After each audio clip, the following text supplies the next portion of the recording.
Hayan at nakahanda na pala ang lahat ng ating gagamitin para sa ating DIY na gagawin. Dito pa lang ay uunahan ko na ang mga katanungan kung ano ang sukat ng ating ginawa.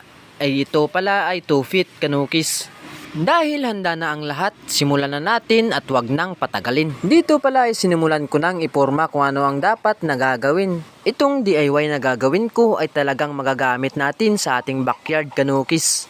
Lalo na sa mga katulad ko na konti pa lang ang budget. Unlike kung bibili ka ng ganito katulad ng ginagawa ko ay talagang mapapamahal ka dahil nakita ko na halos 600 ang isang piraso nito.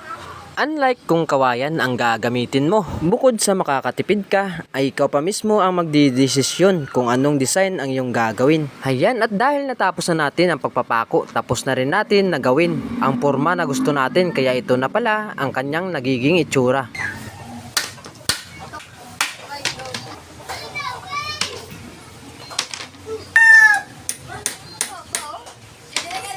At dahil tapos na ang mga pattern na ating ginawa ay sisimulan naman natin ang pag-assemble. Ang gamit ko pala dito ay tire wire lang. At sa aking pag-assemble ay binilisan ko na kanukis para hindi ka na mainip at mabilis mo ring makita kung ano ang resulta ng ating ginawa. Bali sa pagtatali naman ito ay 2 tali lang, isa sa taas at isa rin sa baba.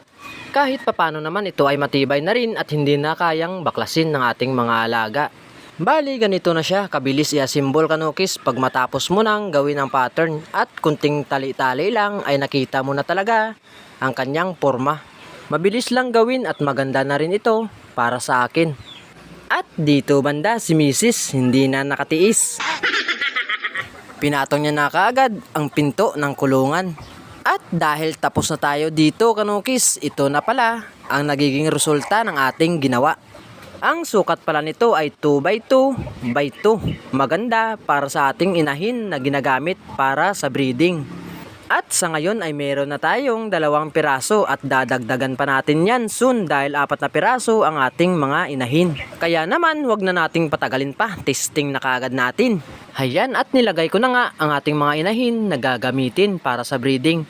At para sa akin ang sukat na 2x2x2 ay okay naman dahil nakita ko na komportable naman sila sa loob.